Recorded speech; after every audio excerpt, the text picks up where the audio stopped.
To all of you. तो start करते हैं हम आज के सेशन को कुछ नए क्वेश्चन से।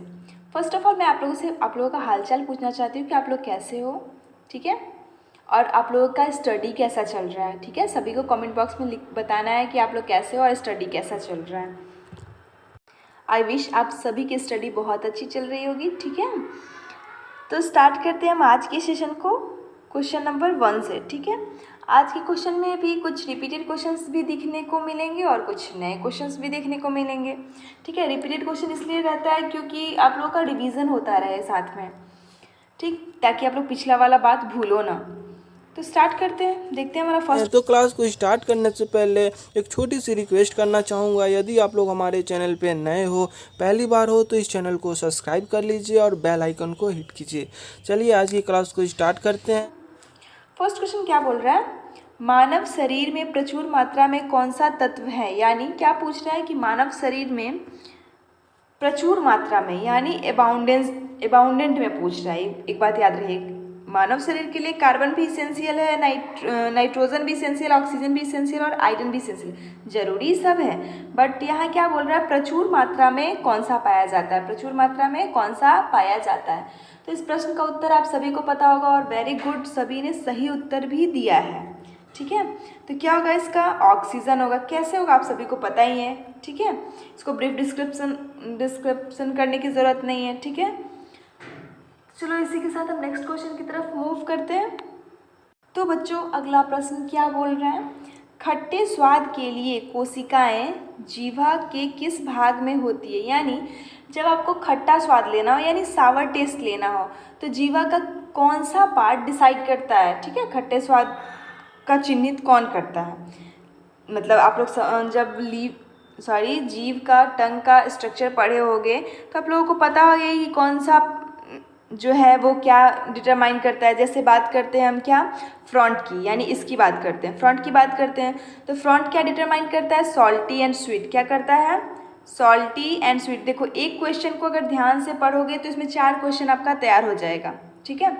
उसके बाद फ्रंट क्या करता है, फ्रंट जो है जीव का जो फ्रंट पार्ट होता है, फ्रंट आगे वाला जो भाग होता है, वो क्या डिटरमाइन करता है, स्वीट एंड सॉल्टी, ठीक है, स्वीट एंड सॉल्टी। अब इसमें आपसे क्या पूछ रहा है, खट्टे वाला, यानी सावर टेस्ट पूछ रहा है। क्या पूछ रहा है, सावर टेस्ट की बात कर रहा है। तो चलो पहले ऑप्शन पढ़ लेते हैं, फिर आगे बताते हैं। अगला, पिछला, या फिर साइड वाला, या फिर मध्य बीच वाला, ठीक है। तो बात करते हैं साइड वाले की। साइड वाले जो लाइनिंग होता है वो क्या डिटरमाइन करता है, साइड वाला, वो सावर टेस्ट डिटरमाइन करता है। जो साइड वाला सावर टेस्ट वर्ड्स जो डिटरमाइन करता है वो लोकेट कहाँ रहता है, जीभ पे आपके साइड में रहता है। कहाँ रहता है, साइड ऑफ आवर टंग, आपके टंग के साइड में रहता है, ठीक है, सावर टेस्ट। अब एक क्या बच गया, बीटर टेस्ट। एक क्या बच गया, बीटर टेस्ट। अगर कोई पूछना चाहे तो वो पूछ सकता था, क्वेश्चन राइज कर सकता था कि बीटर टेस्ट कौन सा पार्ट डिटरमाइन करता है। तो कौन सा पार्ट डिटरमाइन करता है, बैक ऑफ आवर टंग, क्या, जीव का पिछला भाग, बैक ऑफ आवर टंग, यानी जीव का पिछला भाग, ठीक है। तो आपको एक क्वेश्चन से 4 क्वेश्चन तैयार हो गया कि नहीं। एक बीटर टेस्ट का पता चल गया, एक सावर का तो आपसे पूछ ही रहा था, स्वीट एंड सॉल्टी का पता चल गया। सॉरी 3 ही क्वेश्चन कंप्लीट हुआ। तो इस प्रश्न का उत्तर क्या होगा, साइड, ठीक है, पार्श्व यानी साइड, साइड लाइन ये बोल सकते हो, ठीक है। चलो नेक्स्ट क्वेश्चन की तरफ बढ़ते हैं। तो बच्चों देखो अगला प्रश्न क्या बोल रहे हैं, गहरे तले हुए खाद्य पदार्थ कैंसर जनक होते हैं क्योंकि उनमें प्रचुरता होती है। यानी जो डीप फ्राइड फूड होते हैं, क्या होते हैं, डीप फ्राइड फूड जो होते हैं उसमें वो क्या होते हैं, डीप फ्राइड गहरे तले हुए खाद्य पदार्थ कैंसर जनक होते हैं। यानी डीप फ्राइड जो फूड होते हैं वो कैसे होते हैं, वो कैंसर जनक होते हैं। क्या होते हैं, कैंसर जनक होते हैं। लेकिन क्यों होते हैं, यही आपसे पूछ रहा है कि लेकिन क्यों होते हैं, ठीक है, क्यों होते हैं, मतलब वैसे फूड में क्या प्रचुर मात्रा में पाई जाती है जिसकी वजह से, जिसके कारण क्या होता है, कैंसर होता है, ठीक है। तो सबसे पहले बात करते हैं हम कि उसमें क्या प्रेजेंट होता है, तो उसमें क्या प्रेजेंट होता है, PAH प्रेजेंट होता है। क्या होता है प्रेजेंट, PAH। PAH का फुल फॉर्म किसी को पता है तो जल्दी से कमेंट में लिख दो। क्या होता है इसका, polycyclic aromatic, A for aromatic and H for hydrocarbon. ठीक है, ये प्रेजेंट होता है। और ये क्या है, एक कैंसर जनक सब्सटेंस है। ये क्या है, एक कैंसर जनक सब्सटेंस है। ठीक है, और यही प्रेजेंट होता है जिसकी वजह से क्या होता है, ये जो PAH है वो किस में एब्जॉर्ब हो जाता है, इंटेस्टाइन में, ह्यूमन के इंटेस्टाइन में एब्जॉर्ब हो जाता है। और इंटेस्टाइन से क्या होता है, डिस्ट्रीब्यूट हो जाता है, अदर ऑर्गन तक डिस्ट्रीब्यूट हो जाता है और फिर क्या करता है, कैंसर पैदा करता है। ठीक है, तो ज़्यादा जो तले हुए चीज़ होते हैं उसे नहीं खाना चाहिए। ठीक है, तो चलिए आपको तो मैं आंसर बता दी कि इसमें क्या प्रेजेंट होते हैं। तो इसमें हाइड्रोकार्बन्स प्रेजेंट होते हैं। क्या होते हैं, हाइड्रोकार्बन्स प्रेजेंट होते हैं। यहाँ पे पूरा नहीं दिया है, PAH नहीं दिया है, यहाँ सिर्फ हाइड्रोकार्बन दिया हुआ है, इसलिए क्या प्रेजेंट होते हैं, हाइड्रोकार्बन प्रेजेंट होते हैं। तो इस प्रश्न का उत्तर क्या होगा, ऑप्शन बी जो होगा वो सही उत्तर होगा। देखो इस प्रश्न का उत्तर ना बहुत जगह अगर देखोगे तो कहीं कहीं वसा भी दिया हुआ है, कहीं कहीं वसा भी दिया हुआ है। तो देखो मानते हैं कि गहरे जब मतलब ज़्यादा तेल वाला चीज़ खाने से फैट बढ़ता है, ठीक है, बट चर्बी ही बढ़ता है। अब एकदम कैंसर कोई कॉमन डिजीज़ नहीं होता है, ठीक है ना, कैंसर तक बात नहीं पहुंच पाती है। इसलिए क्या इसका सही आंसर क्या होना चाहिए, उस हिसाब से हाइड्रोकार्बन्स ज़्यादा सही आंसर होना चाहिए। ठीक है, बहुत जगह फैट भी दिया हुआ रहता है, लेकिन फैट ज़्यादातर चर्बी बढ़ाने का काम करता है। क्या करता है, बॉडी में चर्बी बढ़ाता है। चलो तो इसी के साथ हम नेक्स्ट क्वेश्चन की तरफ मूव करते हैं। इस क्वेश्चन को मेरे समझाने का यही मकसद था कि इस क्वेश्चन का बहुत जगह फैट भी दिया हुआ रहता है और बहुत जगह हाइड्रोकार्बन्स भी दिया रहता है, इसीलिए मैं इसको इतना डिस्कशन की हूँ। चलिए नेक्स्ट क्वेश्चन की तरफ मूव करते हैं।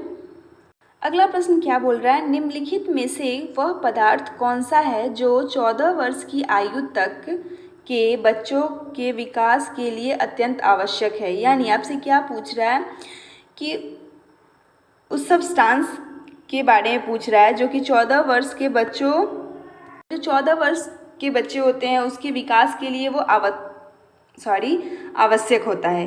ठीक है, तो उसी सब्सटेंस का आपको नाम बताना है, उसी पदार्थ का आपको नाम बताना है। ठीक है, क्या वो प्रोटीन होता है, विटामिन होता है, फैट होता है या फिर मिल्क होता है। तो क्या होता है, वेरी गुड, जिन्होंने ऑप्शन ए को सेलेक्ट किया है, क्या होता है, प्रोटीन होता है। क्या होता है, प्रोटीन होता है। ठीक है, आप सभी को पता है कि प्रोटीन होता है, ठीक, जो कि क्या करता है, बच्चों में विकास के लिए अत्यंत आवश्यक है, अत्यंत आवश्यक सब्सटेंस है। ठीक है, ये क्या करता है, प्रोटीन बॉडी को बिल्ड करता है, ठीक है ना, ये मेंटेन करता है और रिपेयर करता है बॉडी टिश्यू को। ठीक है, और क्या करता है, उसके एज और उसमें विकास की क्रिया को आगे बढ़ाता है। ठीक है, चलो इसी के साथ हम नेक्स्ट क्वेश्चन की तरफ मूव करते हैं। बहुत इजी क्वेश्चन था।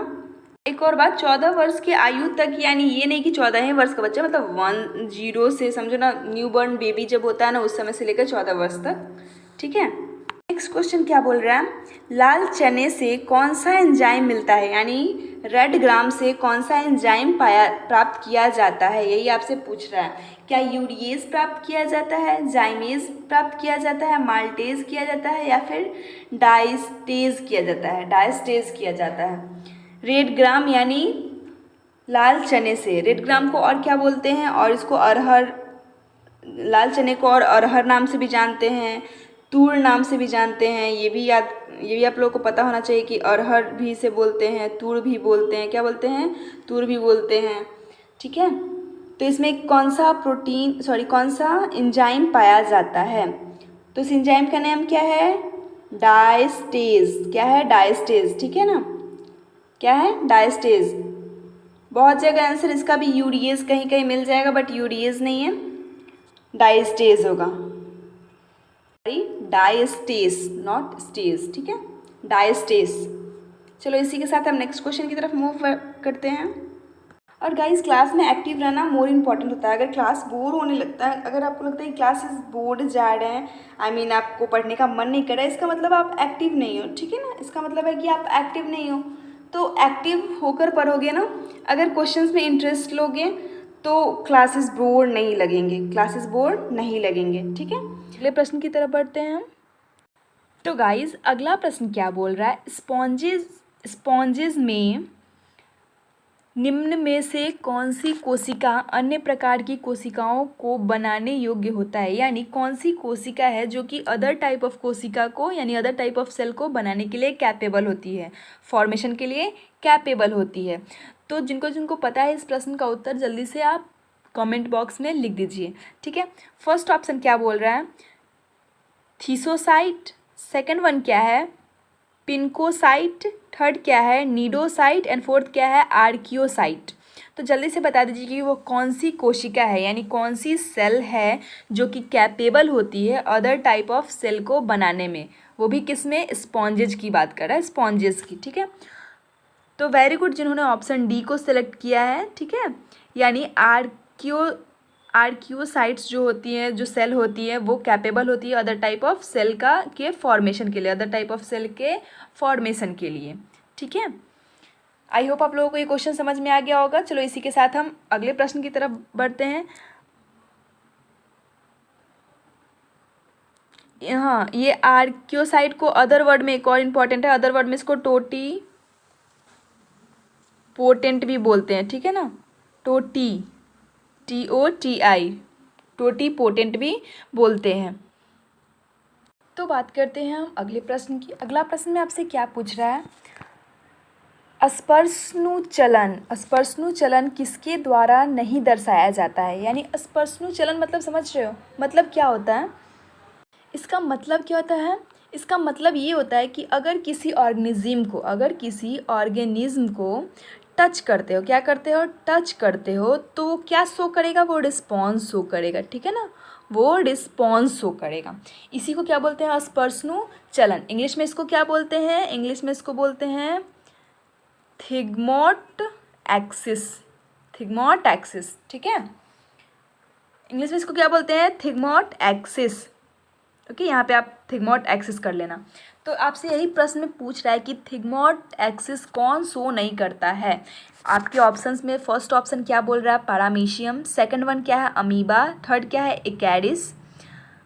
स्कैरिस और फोर्थ वन क्या है, हाइड्रा। तो जल्दी से आप बता दीजिए कि इसमें कौन है जो कि स्पर्शनु चलन शो नहीं करता है, ठीक है। तो जिनको आता होगा उन्होंने आंसर दे दिया होगा। चलो इसको मैं क्लियरफाई करती हूँ, इसलिए क्लियरफाई करती हूँ क्योंकि इसका ना बहुत जगह आंसर अलग अलग दिया हुआ है। तो अलग अलग दिया हुआ मैं कुछ और बता दूँगी और आप कहीं और से कुछ देख लोगे तो फिर प्रॉब्लम हो जाएगा, फिर आप बोलोगे कि नहीं ये नहीं आंसर होगा, ये होगा। तो उससे अच्छा है कि मैं आपको ना क्लियरफाई ही कर दूँ। तो बात करते हैं हम पैरामीशियम की। किसकी बात करते हैं, पैरामीशियम की, ओके। ये क्या करता है, ये जब हार्ड ऑब्जेक्ट के कांटेक्ट में आता है, तो क्या ये रिस्पॉन्स शो करता है, मतलब रिस्पॉन्स शो करता है। जब ये पैरामीशियम हार्ड ऑब्जेक्ट के कांटेक्ट में आता है तो ये उस सब्सटेंस को, उस ऑब्जेक्ट को क्या करता है, एवॉइड करता है। तो एवॉइड करना मतलब ये क्या कर रहा है, एक तरह से आपको रिस्पॉन्स शो कर रहा है। तो ये तो होगा नहीं हमारा, ठीक है। तो बात करते हैं नेक्स्ट की, यानी अमीबा की। तो अमीबा भी क्या करता है, जब अमीबा भी सॉलिड सब्सटेंस के कांटेक्ट में आता है तो ये अपना डायरेक्शन ही चेंज कर लेता है। क्या करता है, डायरेक्शन ही चेंज कर लेता है। किसके थ्रू अमीबा डायरेक्शन चेंज करता है, तो सीडोपोडिया का यूज़ करके वो क्या कर लेता है, अपना डायरेक्शन, अपना दिशा ही बदल लेता है। तो ये भी आपको क्या कर रहा है, रिस्पॉन्स शो कर रहा है, ठीक है। अब तो ये भी आपका ऑप्शन सही नहीं है। नेक्स्ट वन क्या है, एक्यारिस की बात करते हैं। तो एक्यारिस गाइज ये जो है ये थिग्मोस्टेक्सिस शो नहीं करता है। क्यों, क्योंकि ये एक इंटरनल पैरासाइट ऑफ ह्यूमन के अंदर पाया जाता है, ठीक है ना। और ये इंटरनल पैरासाइट है, ठीक है। ये क्या है, एक इंटरनल पैरासाइट है और किसके अंदर रहता है, ये ह्यूमन के अंदर रहता है। और ये किसी भी सब्सटेंस के कांटेक्ट में जाता है तो ये कोई रिस्पॉन्स शो नहीं करता है, do not show any response, ठीक है। तो यही आपसे पूछ रहा था कि कौन शो नहीं करता है, ठीक है। तो आपका उत्तर क्या होगा, सी ही उत्तर होगा। लेकिन डी भी ऑप्शन देख लेते हैं, हाइड्रा भी जब सॉलिड सब्सटेंस के टच में आता है तो वो भी रिस्पॉन्स शो करता है, ठीक है। तो आपका उत्तर क्या होगा? ऑप्शन सी जो है वो सही उत्तर है। इस क्वेश्चन को मैं इसलिए इतना डिस्क्राइब क्यों, क्योंकि बहुत जगह इसका आंसर पारामीशियम दिया हुआ है, बहुत जगह इसका आंसर पारामीशियम दिया हुआ है। बट अगर आप क्लियरफाई अच्छे से सारे को पढ़ोगे ना, तब पता चलेगा कि आंसर पारामीशियम नहीं एस्कैरिस होगा। ठीक है, चलो इसी के साथ हम नेक्स्ट क्वेश्चन की तरफ मूव करते हैं। चलो नेक्स्ट क्वेश्चन क्या बोल रहा है? पॉलिप अवस्था में अनुपस्थिति होती है, यानी पॉलिप अवस्था किसमें अनुपस्थित होता है, यानी किसमें एब्सेंट होता है। तो देखो, मैं अब इतना, इसका भी थोड़ा थोड़ा प्रॉब्लम आता है, बट मैं आपको उतना डिस्क्राइब नहीं करूँगी। ठीक है ना, जब आप लोग लाइव क्लासेस ले रहे होंगे तब आप लोगों ने पढ़ा होगा इसके बारे में, पॉलिप अवस्था के बारे में और मेडोसा अवस्था के बारे में। ठीक है, और ये किस फाइलम में पाया जाता है इतना मैं बता सकती हूँ, ये निडेरिया फाइलम में पाया जाता है। किस में पाया जाता है? निडेरिया फाइलम में पाया जाता है। ठीक है, तो ये दो अवस्था होते हैं, एक होता है पॉलिप और एक होता है मेडूसा। तो वही आपसे पूछ रहा है कि जो पॉलिप है वो किस में एब्सेंट होता है, किस पॉलिप स्टेज या फिर पॉलिप फॉर्म किस में एब्सेंट होता है? क्या हाइड्रा में एब्सेंट होता है, या फिर ऑरेलिया में एब्सेंट होता है, या फिर फाइसेलिया में एब्सेंट होता है, या फिर ओबेलिया में एब्सेंट होता है? तो जल्दी से बता दो कि ये किस में एब्सेंट होता है। ठीक है, तो बात करते हैं हाइड्रा। ठीक है, हाइड्रा में क्या होता है? सिर्फ पॉलिप प्रेजेंट होता है, पॉलिप अवस्था प्रेजेंट होता है। ओके, ऑरेलिया में मेडूसा फॉर्म प्रेजेंट होता है, मतलब पॉलिप जो होता है वो एब्सेंट होता है, मतलब पॉलिप जो है, पॉलिप स्टेज जो है वो इसमें एब्सेंट होता है। क्या होता है? एब्सेंट होता है। तो इस प्रश्न का उत्तर क्या होगा? ऑरेलिया। ठीक है, इस प्रश्न का उत्तर क्या होगा? ऑरेलिया। ठीक है, और चलो नेक्स्ट ऑप्शन के बारे में मैं थोड़ा सा बता दे रही हूँ। फाइशेलिया में क्या? फाइशेलिया में दोनों प्रेजेंट होता है, यानी पॉलिप भी और मेडूसा फॉर्म भी, और मेडूसा फॉर्म भी। और ऑरेलिया में भी दोनों एब्सेंट होते हैं, दोनों प्रेजेंट होते हैं। फाइसेलिया में दोनों प्रेजेंट होते हैं और इसमें भी दोनों प्रेजेंट होते हैं। बट ऑरेलिया में क्या होता है? ऑरेलिया में मेडूसा फॉर्म प्रेजेंट होता है और पॉलिप स्टेज एब्सेंट होता है। और आपसे यही पूछ रहा था कि एब्सेंट कौन है। ठीक है, यानी मेडूसा फॉर्म प्रेजेंट होता है और पॉलिप फॉर्म जो है, पॉलिप फेज जो है वो एब्सेंट होता है। किसमें? ऑरेलिया में। तो इस प्रश्न का उत्तर क्या होगा? ऑरेलिया। चलिए इसी के साथ अगले प्रश्न की तरफ बढ़ते हैं। अगला प्रश्न क्या है बच्चों? पादपों में जल निरंतरता किसके कारण होता है? आप सभी को पता है कि जो प्लांट में वाटर का क्या होता है, कंटिन्यूटी होती है। ठीक है, कंटिन्यूअस वो जो ऊपर की तरफ जाता है वो किसके थ्रू जाता है? तो क्या वो ओस्मोसिस यानी परासरण के थ्रू जाता है, परासरण प्रोसेस के थ्रू जाता है, या फिर अधिचूषण प्रोसेस के थ्रू जाता है, या फिर बिंदु सत्राव प्रोसेस के थ्रू जाता है, या फिर आसंजन बल के द्वारा जाता है, यानी एडेशन फोर्स के द्वारा जानता है। तो आप सभी को पता होगा, मैं इसमें ज़्यादा टाइम नहीं लेना चाहूँगी, कि तीन प्रोसेस की तरफ जाता है। एक कोहेशन फोर्स के थ्रू वाटर का कंटिन्यूटी होता है, एक एडहेसिव फोर्स के थ्रू होता है। ठीक है, और एक वेस्कुलर टिश्यू में क्या करता है? जाइलम ही। तो आप लोगों को पता है कि जाइलम ही ट्रांसपोर्ट करता है। तो ट्रांसपोर्ट करने वाला तो जाइलम ही है, लेकिन जो ये वाटर जा रहा है वो किस फोर्स के कारण जा रहा है, यही आपसे पूछ रहा है। ठीक है, तो इसमें कोहेजन फोर्स दिया नहीं है, क्या दिया हुआ है? एडेशन फोर्स दिया हुआ है। तो इस प्रश्न का उत्तर क्या होगा? ऑप्शन डी जो होगा वो सही उत्तर है, आसंजन बल के द्वारा। ठीक है, यानी एडेशन फोर्स के द्वारा। चलो इसी के साथ हम अगले प्रश्न की तरफ बढ़ते हैं। अगला प्रश्न क्या है? डिस्कवरी से। जल्दी से इस प्रश्न का उत्तर आप सभी को लिख दीजिएगा। ठीक है ना, क्या बोल रहा है? मक्का में जंपिंग जीन की खोज किसने की थी, यानी मेज में जंपिंग जीन की खोज किस साइंटिस्ट ने की थी? तो फर्स्ट ऑप्शन क्या है? ह्यूगो डिवेरिस। सेकंड क्या है? Barbara McClintock. क्या है? बारबरा मैक्लिंटॉक ने, या फिर ऑप्शन सी क्या बोल रहा है? टीएच मॉर्गन ने, या फिर ऑप्शन डी क्या बोल रहा है? मेंडल ने। जल्दी से बता दीजिए कि किसने किया था मक्का में जंपिंग जीन की खोज, किसने की थी? बारबरा मैक्लिंटॉक ने। क्या? बारबरा मैक्लिंटॉक ने। ओके, ये याद कर लीजिएगा कि जंपिंग जीन की खोज किसने की थी। ठीक है, चलिए इसी के साथ हम अगले प्रश्न की तरफ बढ़ते हैं। अगला प्रश्न क्या बोल रहा है? साइकस में परागण होता है, साइकस में जो परागण होता है यानी साइकस में जो पॉलिनेशन होता है वो कितना सेल स्टेज होता है? क्या in the 3 cell stage, 3 cell stage में पॉलिनेशन होता है, या फिर 4 सेल स्टेज में, या फिर 2 सेल स्टेज में, या फिर यूनिसेलुलर में? तो जिनको जिनको इसका आंसर पता है जल्दी से आप कमेंट बॉक्स में लिख दो कि साइकस में जो पॉलिनेशन होता है, जब साइकस आपने पढ़े होंगे तो उसके पॉलिनेशन के बारे में पढ़े होंगे, तो आपको बताना है कि कितने सेल स्टेज में इसका पॉलिनेशन होता है। तो बच्चों इसका जो पॉलिनेशन होता है साइकस का वो 3 कोशिकीय अवस्था में होता है, 3 कोशिकीय अवस्था में होता है, यानी in the 3 cell stage. Okay, कौन कौन सा होता है? फर्स्ट वन क्या है? ए। चलो मैं बता दे रही हूँ, ये नॉलेज के लिए नहीं है बट ये आइडिया रहेगा, ठीक है ना। ये याद कर लीजिए कि 3 सेल स्टेज में होता है। कौन कौन सा होता है? ये प्रोथैलियल सेल में होता है, सेकेंड वन जेनरेटिव सेल में होता है, और थर्ड क्या होता है? ट्यूब न्यूक्लियस अवस्था में होता है साइकस का पॉलिनेशन। चलो इसी के साथ हम अगले प्रश्न की तरफ बढ़ते हैं। मैं डिस्क्राइब नहीं दे रही हूँ, डिस्क्राइब देती तो शायद 5 ही क्वेश्चन में पूरा क्लास आपका एंड हो जाता, बट थोड़ा बहुत बता दे रही हूँ, जितना अगर आपको नॉलेज रहेगा तो आप आंसर सही टिक करके आओगे, ठीक है। चलो अगला क्या है? भिंडी किस कुल में से संबंधित है? आप सभी को पता हो कि भिंडी यानी ओकरा की बात कर रहा है। किसकी बात कर रहा है? ओकरा की। ओकरा किस कुल से संबंधित है, किस फैमिली से संबंधित है? फर्स्ट क्या है? Malvaceae family. सेकंड क्या है? Cucurbitaceae family. थर्ड क्या है? Liliaceae family. और डी क्या है? सिकेसी।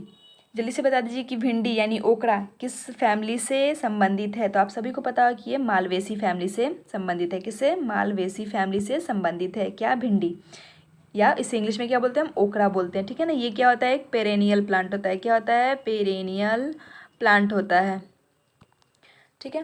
चलो इसी के साथ हम अगले प्रश्न की तरफ बढ़ते हैं। और हाँ, आप लोग ना लास्ट में ये बता देना कि आज का क्वेश्चन किस लेवल का था, मॉडरेट लेवल का था, इजी लेवल का था, या फिर टफ लेवल का था, ठीक है। नेक्स्ट 30 नंबर क्वेश्चन क्या बोल रहा है? पादपों में भोजन किस रूप से स्थानांतरित होता है? यानी क्या बोल रहा है? ट्रांसफ़र की बात कर रहा है, यहाँ स्टोर की बात नहीं कर रहा है। क्या बोल रहा है? प्लांट में जो भोजन एक जगह से एक पार्ट से दूसरे पार्ट तक जाता है वो किस फॉर्म में जाता है, ये पूछ रहा है। ये नहीं बोल रहा है कि स्टोर किस फॉर्म में होता है। तो ये आपको पता होगा, तो जल्दी से आप कमेंट बॉक्स में आंसर दे दो। क्या वो सुक्रोज के फॉर्म में होता है, फ्रुक्टोज के फॉर्म में होता है, ग्लूकोज के फॉर्म में होता है, और लैक्टोज के फॉर्म में होता है? तो आप सभी को पता होगा कि जो प्लांट में भोजन का ट्रांसफ़र होता है एक ब्रांचेस से दूसरे ब्रांचेस तक, वो किस फॉर्म में होता है? सुक्रोज के फॉर्म में होता है। जब भोजन सुक्रोज में कन्वर्ट होता है तब जाके उसका क्या होता है? ट्रांसफ़र होता है। तब जाके उसका क्या होता है? ट्रांसफ़र होता है वन ब्रांचेस से अदर, या फिर लीव्स टू स्टेम ऐसे बोल सकते हो, ठीक है ना।